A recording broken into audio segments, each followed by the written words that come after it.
ஆண்டுக்கு 3 கேஸ் சிலிண்டர்கள் வழங்கப்படும். அந்த சம்பவத்தொட்டி 72 நாட்கள் ஒரு கட்சி தலைவரே வெளியே வரல. நாட்டில் என்ன நடக்குதுன்னு தெரியல. எந்தெந்த கட்சியோட கூட்டணி இருக்குன்னு தெரியல. மக்களை பார்க்கறதும் இல்லை, தொலைக்காட்சியில் பார்த்து தெரிஞ்சுக்கல, ஒண்ணுமே தெரியாததை வச்சு ஊழல் சக்தினா என்ன, யார் குறிப்பிட்டு சொல்றாரு? நீங்களா ஒரு கற்பனை பண்ணிக்கிட்டு இவர் தான் சொல்றீங்க.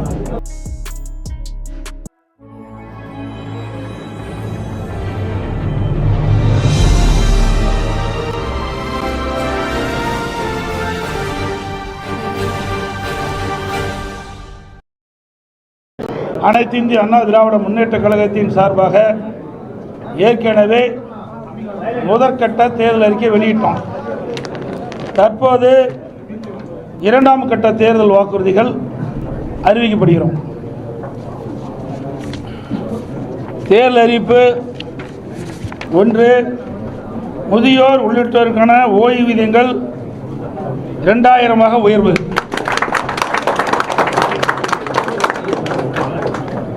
சமூக ஓய்வு திட்டத்தின் கீழ் முதியோர்களுக்கு முதியோர் உதவித்தொகை வழங்கப்படும். மேலும் முதியோர் விதவை பெண்கள், முதிர்கன்னிகள், கணவனால் கைவிடப்பட்ட பெண்கள், மாற்றுத்திறனாளிகள் மற்றும் 3ஆம் பாலினத்தவர்களுக்கு வழங்கப்பட்டு வரும் சமூக பாதுகாப்பு ஓய்வூதியம் ரூபாய் 1200 இருந்து 2000 உயர்த்தி வழங்கப்படும். அறிவிப்பு 2, வங்கியில் பெற்ற கல்வி கடன் தள்ளுபடி. மாணவர்கள், இளைஞர்கள், பெற்றோர்கள் நலன் காக்கும் பொருட்டு வங்கிகள் பெற்ற கல்வி கடன் தள்ளுபடி செய்யும் வகையில் அத்தொகையை அரசே ஏற்கும்.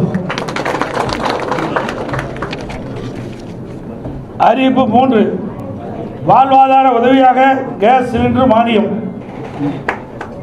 வாழ்வாதார உதவியாக குடும்ப அட்டைதாரர்களுக்கு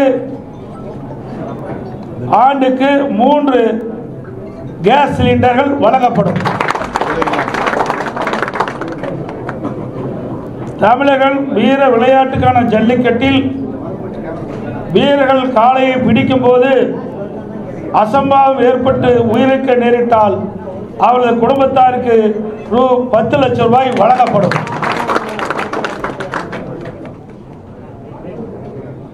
அதேபோல் தமிழர்கள் வீர விளையாட்டான ஜல்லிக்கட்டு விளையாட்டின் போது காலையில் அடக்கும் ஜல்லிக்கட்டு வீரர்கள் அசம்பாவம் ஏற்பட்டு உயிரிழக்க நேரிட்டால் அவர்கள் குடும்பத்தாருக்கு ரூபாய் 10 லட்சம் வழங்கப்படும். அதேபோல் படுகாயமடைந்தவர்களுக்கு மருத்துவ சிகிச்சைக்காக ரூ. 2 லட்சம் வழங்கப்படும்.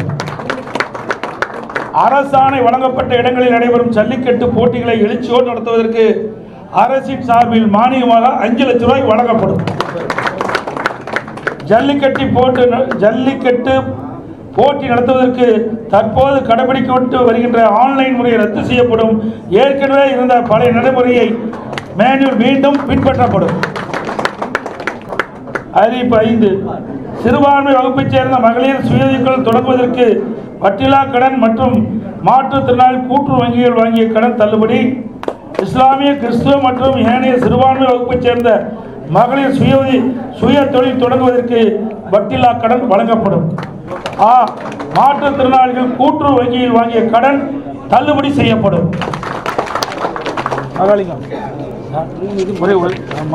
கொடுக்க வேண்டாம் சொல்லிருங்க, கொடுத்துட போறாங்க. கொடுக்க வேண்டாம்டா தம்பி, மாத்தி எங்க கொடுக்க வேண்டாம், மாத்தி கொடுத்துருங்க. ஏற்கனவே அனைத்து இந்திய அண்ணா திராவிட முன்னேற்ற கழகத்தினுடைய தேர்தல் அறிவிப்புகள் 5 வெளியிடப்பட்டன. தற்போது மேலும் 5 அறிவிப்புகள் தற்போது அறிவிக்கப்பட்டுள்ளன. இதுவரை 10 அறிவிப்புகள் அனைத்து இந்திய அண்ணா திராவிட முன்னேற்ற கழகத்தின் சார்பாக அறிவிக்கப்பட்டுள்ளன. திமுக தொடங்கி இருக்கக்கூடிய தமிழகம் தலை குனியாது என்ற பிரச்சார திட்டத்தை நீங்க எப்படி பாருங்க? ஏற்கனவே தமிழகத்தில் தலை குனிஞ்சு போச்சு. எங்க தலை நிமிர்ந்தே இருக்குது, தலை தொங்கி போச்சு. நிமிர்ந்தல, தலை தொங்கி காட்சி அளித்துக் கொண்டிருக்குது. உங்க ஊடகத்திலையும் பத்திரிகைகளும் பாருங்க, நாள்தோறும் செய்தி. பாலியல் வன்கொடுமை நடக்காத நாளே இல்லை. அண்மையில் வட மாநில தொழிலாளர்கள், அந்த குடும்பத்தைச் சேர்ந்தவர்கள், இன்றைக்கு 3 பேர், குழந்தை, ஒரு பெண், ஒரு ஆண், 3 பேர் இறந்திருக்கிறாங்க. அதோட நந்தனம் அரசு கலைக்கல்லூரியில் அங்கே வந்து ஒரு கேண்டீனில் வேலை செய்கிற ஒரு பெண்மணியை அங்கே இருக்கின்ற கேண்டீன் முதலாளி மற்றவருடைய நண்பர்கள் பல பேர் பாலியல் கொடுமை செஞ்சு இன்றைக்கு தமிழகம் ஒரு மோசமான நிலைக்கு தள்ளப்பட்டுக்கிட்டது. இதைத்தான் நான் சொன்னேன். தலை நிமிர்ந்து இல்லை, தலை குனிஞ்சு போய் தொங்கி போயாச்சு.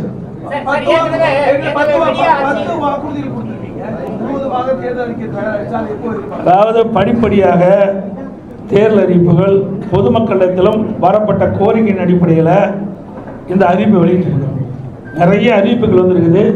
எங்களுடைய தேர்தல் பணிக்குழு அதையெல்லாம் சரிபார்த்து இறுதியாக பட்டியலாக நான் வெளியிடுவோம். மேலும் பல அறிவிப்புகள் வரும்.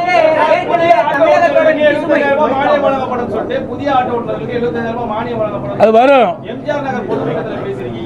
வருங்க. அது அறிவிப்புல எல்லாம் வரும், ஒவ்வொரு அறிவிப்பா வரும். இன்னைக்கு ஏய் தம்பி கட் ஆயிடுறான். ஏற்கனவே நாங்கள் அறிவிச்சதெல்லாம் ஒவ்வொன்றா அறிவிப்பு வரும். ஏற்கனவே நாங்கள் அறிவிச்சாச்சு, அதெல்லாம் தேர்தல் அறிக்கையில் இடம்பெறும். அது மட்டும் இல்லை, இன்னும் ஆட்டோ ஓட்டுநர்கள் இன்னும் சில கோரிக்கைகள் வச்சிருக்கிறாங்க. அந்த கோரிக்கையிலும் என்னுடைய பரிசீலனை இருக்கிறது.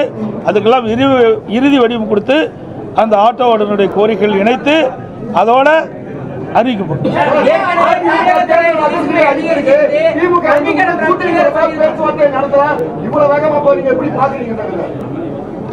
இதே ஊடக நண்பர்கள் பத்திரிகை நண்பர்கள் எங்களை எல்லாம் எப்படி கிண்டல் கேள்வி சொன்னீங்க.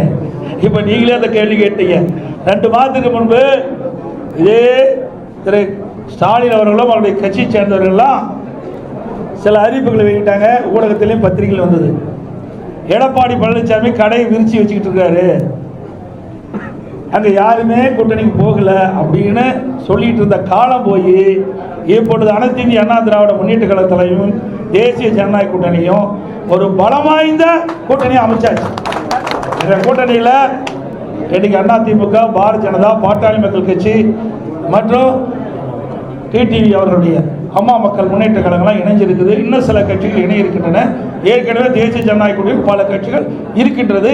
இப்பொழுது தமிழகத்தில் கூட்டணி என்று சொன்னால் அனைத்து இந்திய அண்ணா திராவிட முன்னேற்ற கழக தலைமையில் அமைக்கப்பட்ட கூட்டணி தேசிய ஜனநாயக கூட்டணியோடு அங்கமைக்கின்ற எங்களுடைய கூட்டணி தான் பலம் வாய்ந்த கூட்டணி.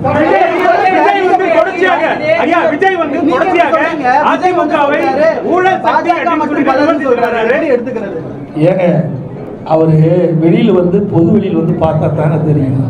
பொது வெளியிலே வரல. 72 நாள் கழிச்சு தான் ஒரு சம்பவம் நடந்து போச்சு. அந்த சம்பவத்தோட்டு 72 நாட்கள் ஒரு கட்சி தலைவரே வெளியே வரல. நாட்டில் என்ன நடக்குதுன்னு தெரியல. எந்தெந்த கட்சியோட கூட்டணி இருக்குன்னு தெரியல. எந்த கட்சி தேர்தலில் தலைமை தாங்கன்னு தெரியல. அதை வச்சே நாங்கள் என்ன செய்யுது? அவருக்கு ஒன்றுமே தெரியாத போது எங்களை கேள்வி கேட்டால் அவர்கிட்ட போய் கேள்வி கேளுங்க. ஏற்கனவே அனைத்து இந்திய அண்ணா திராவிட முன்னேற்ற கழகம் கூட்டணி அமைக்கின்ற பொழுது ஐசிசி சோழா ஹோட்டலில் தெளிவுபடுத்தினார். மரியாதைக்குரிய மாண்புமிகு உள்துறை அமைச்சர் திரு அமித்ஷா அவர்கள், நானும் எங்களுடைய மூத்த நிர்வாகிகள் எல்லாம் கலந்து கொண்டு முதல் பேட்டியிலே சொன்னார், அனைத்து இந்திய அண்ணா திராவிட முன்னேற்ற கழகம் தேசிய ஜனநாயக கூட்டணி இரண்டும் இணைந்து புதிய கூட்டணி அமைச்சிருக்குது. இந்த கூட்டணிக்கு அனைத்து இந்திய அண்ணா திராவிட முன்னேற்ற கழகம் தலைமை தாங்கும். இந்த கூட்டணி தேர்தலில் வெற்றி பெற்று ஆட்சி அமைக்கும். அதிமுக ஆட்சி அமைக்கும். எங்களுடைய கூட்டணியுடைய வேட்பாளர் இபிஎஸ் தெளிவுபடுத்தியாச்சு. முதலமைச்சர் வேட்பாளர் இபிஎஸ். இது அவர் டிவியில் பார்க்கல, தொலைக்காட்சியில் பார்க்கல, பார்க்கறதுக்கு நேரம் இல்லை, மக்களை பார்க்கறதும் இல்லை, தொலைக்காட்சியில் பார்த்து தெரிஞ்சுக்கல, ஒண்ணுமே தெரியாததை வச்சு எங்கிட்ட கேள்வி கேட்கணும். தெரிஞ்சிருந்தா பரவாயில்ல. ஒரு கட்சியுடைய தலைவர் எல்லாம் தெரிஞ்சிருக்க வேணும். தெரியாம அறியாம பேசிட்டு இருக்க. நாட்டில் நடக்கிற நிலவரம் என்னன்னே தெரியல. இப்படி ஒரு தடவையாவது இப்படி பிரஸ் மீட் காட்ட சொல்லுங்க, புரிஞ்சுக்கிட்டோம். நாட்டில் உங்களை போல் இருக்கிற நிருபர்கள் கேட்கின்ற கேள்விக்கு பதில் சொன்னா தான் வெளியில என்ன நடக்குன்னா அவர் புரிஞ்சுக்கிட்டோம். தொடர்ச்சியா வந்து அவர் விமர்சிக்காம பல மாதங்களா விமர்சிக்காம இப்ப சமீப நாட்களாக தான் வந்து விமர்சிக்க தொடங்கிட்டார். திமுக தீய சக்தினோ அதிமுக ஊழல் சக்தின்றது உங்களுடைய பதில் என்ன? சார், ஊழல்னா என்னன்னு எனக்கு தெரியலையே. ஊழல் சக்தினா என்ன? யார் குறிப்பிட்டு சொல்றாரு? நீங்களா ஒரு கற்பனை பண்ணிக்கிட்டு இவர் தான் சொல்றீங்க. ஓ தீய சக்தி ஊழல் சக்தி யாரை குறிப்பிட்டு சொல்றாரு? குறிப்பிட்டு சொன்னா தானே சொல்ல முடியும். எங்களெல்லாம் ஊழல் சொல்றதுக்கு வழியே கிடையாது. மாண்பு அம்மா அவர்களை ஏற்றுக்கிட்டார். ரோல் மாடல் அம்மா பேரை சொன்னாரா இல்லையா? புரட்சித் தலைவர் எம்ஜிஆர் மாண்பு அம்மா ரோல் மாடல் சொல்லியாச்சு. எங்களுடைய அதிமுக ஆட்சி நான் முதலமைச்சராக இருக்கும்போது என் மீது ஊழல் குற்றச்சாட்டு சொல்லி நீதிமன்றம் போய் நீதிமன்றத்தில் நிரபராதின்னு வந்திருக்கிறேன். எப்படி ஊழல் சொல்ல முடியும்? யார் கூட வச்சிருக்கிறாரு? அவர் கூட அதிமுக ஒருத்தர் வெளியில் போய் அந்த யார் உங்களுக்கு சேர்ந்திருக்கான்னு தெரியும், நான் பெயர் சொல்ல விரும்பல. தாவேக்காவில் போய் சேர்ந்திருக்காரு. அவர் ஊழல் குற்றச்சாட்டு புரிஞ்சு ஜெயிலிருந்து வெளியே வந்தாரா இல்லையா? அப்ப யாரோட கூட்டணி வச்சிருக்காரு? ஆக எங்களை குறிப்பிட்டு சொன்னால் அதுக்கு உண்டான பதில் நாங்கள் தெளிவாக சொல்லுவோம். நிறைய பதில் இருக்குது எங்களுக்கு, ஒன்றும் பதில் இல்லாதெல்லாம் இல்லை. இது பொன்விழா கண்ட கட்சி 31 ஆண்டு காலம் ஆட்சி புரிந்த கட்சி. நீங்க 31 ஆண்டு காலம் ஆட்சி புரிந்த கட்சிங்க. சட்டசபை தேர்தலில் திமுக ஒரு வாக்குறுதி கொடுத்தாங்க, கல்வி கடன் ரத்து செய்வோம். ஆனா இதுவரைக்கும் ரத்து செய்யவே இல்லை. அது மாதிரி கேஸ் சிலிண்டருக்கு மானியம் 100 தருவோம் சொன்னாங்க, இதுவரைக்கும் பண்ணவே இல்லை. இதே மாதிரி ஒரு அறிவிப்பு நீங்க அறிவிச்சிருக்கீங்க, இது சாத்தியமா? நாங்க சாத்தியமா இருக்கிற காரணத்துல தான் அறிவிக்கிறேங்க. இதை நீங்க கேட்கிற கேள்வி அங்க கேட்கணும், யாரும் கேட்கவே மாட்டேங்கிறீங்க. நானும் பல தடவை பார்க்குறேன் தொலைக்காட்சி நண்பர்கள்லாம், அவர் நடந்து போகும்போது முக்கியமான கேள்வி கேட்க மாட்டேங்கிறீங்க. ஒரு அப்படியே ஏதோ சொல்லிக்கிளி கொடுத்து கேள்வி கேட்கல எனக்கு தெரியல. ஆனால் இந்த கேள்வி அங்கே கேட்க வேணும். எங்களை பொறுத்த வரைக்கும் நான் கொடுக்கப்பட்ட வாக்குறுதியை பெரும்பாலும் நிறைவேற்றி கொண்டு தான் இருக்கிறேன். அதில் எந்த மாறுபட்ட கருத்தும் கிடையாது. எங்களுடைய தலைவர்கள் ஏற்கனவே எங்களுடைய தலைவர்கள் இருந்தார்கள், புரியுதுங்களா? எனக்கு மாண்பு அம்மா இருந்தாங்க, புரட்சித் தலைவர் எம்ஜிஆர் இருந்தாங்க. சொன்னது கொடுக்கப்பட்ட வாக்குறுதியை செயல்படுத்துகிறோம். மக்கள் நன்மை கிடைக்கக்கூடிய திட்டங்களையும் நாங்கள் அறிவிச்சாங்க.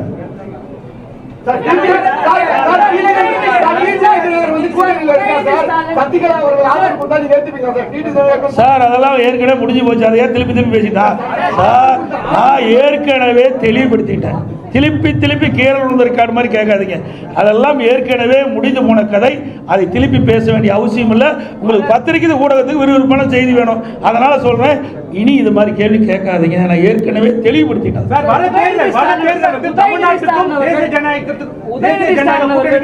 தேர்தல், அதனால மக்கள் பார்த்து வாக்களிங்கன்னு சொல்லிட்டு முதலமைச்சர் சொல்லக்கூடிய அந்த பிரச்சாரத்தை நீங்க எப்படி பாக்குறீங்க? ஏற்கனவே நான் சொன்ன ஒரு பொம்மை முதலமைச்சர், திறமையற்ற முதலமைச்சர், ஒரு கட்சிக்கு தலைவராக இருக்க திமுக தலைவர், அதுவே ஒரு வேதனையான விஷயம் தான். நல்லா சிந்திச்சு பாருங்க, இது எந்த எலெக்ஷன் நடக்குது? இது தமிழ்நாட்டில் யார் ஆட்சிக்கு வரணும் யார் ஆட்சிக்கு வரக்கூடாதுன்னு நடக்கிற தேர்தல், புரிஞ்சுக்கிட்டீங்களா? ரெண்டாவது, எங்களுடைய கூட்டணிக்கு தெளிவுபடுத்தியாச்சு, திருப்பி சொல்றேன். எங்களுடைய கூட்டணி அதிமுக தான் கூட்டணிக்கு தலைமை தாங்கும். அதிமுக எங்களுடைய கூட்டணி வெற்றி பெற்று அதிமுக ஆட்சி அமைக்கும். இதுக்கு மேல என்ன வேணும்? தேசிய கூட்டணி எங்களை சொல்றதுக்கு எதுவுமே இல்லைங்க.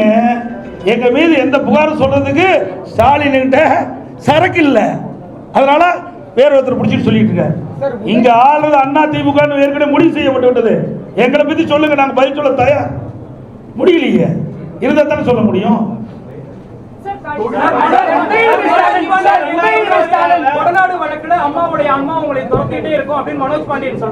அதனாலதான் ஆன்மா துரத்தங்காட்டி தான் அங்க ஓடிட்டு. ஆன்மா யார துரத்தது பார்த்தீங்களா? உண்மையா இருக்கிறீங்களா?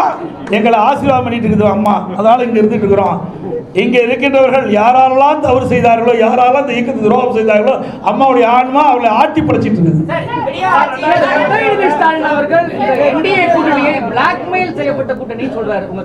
அவங்களுக்கு ஒரு வாய்ப்பு கொடுங்க.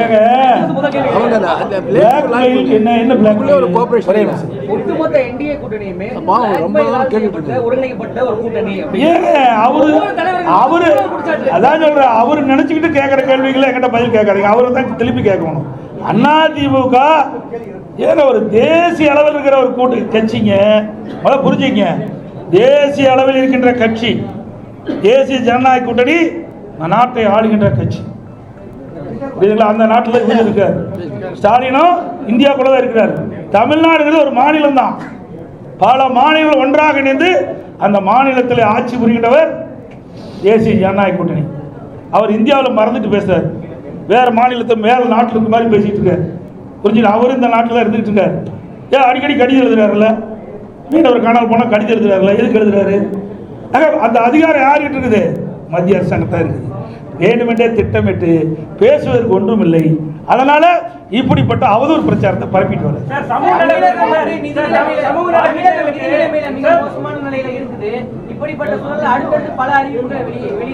ஏங்க, நாங்க ₹1 வருமானம் இல்லாத போதே ஆட்சி செய்த கட்சிங்க அதிமுக கட்சி. கொரோனா காலத்தில் எங்களுக்கு என்ன வருமானம் வந்தது?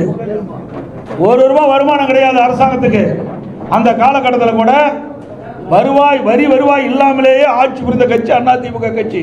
அதனால வருவாய் பெருக்கி உயர்த்தி நாங்கள் அறிவிக்கின்ற திட்டங்களுக்கு தேவையான நிதிகளை உருவாக்குவோம். கொடுக்கப்பட்ட வாக்குறுதியை நிறைவேற்றி தருவோம். அதெல்லாம் பிறகு சொல்லுங்க சார், இன்னும் நாள் இருக்குது. இப்பவே சொல்லிட்டு இன்னும் 1 வருஷம் இருக்குல்ல, இல்ல ஒரு 2 மாசம் இருக்குல்ல.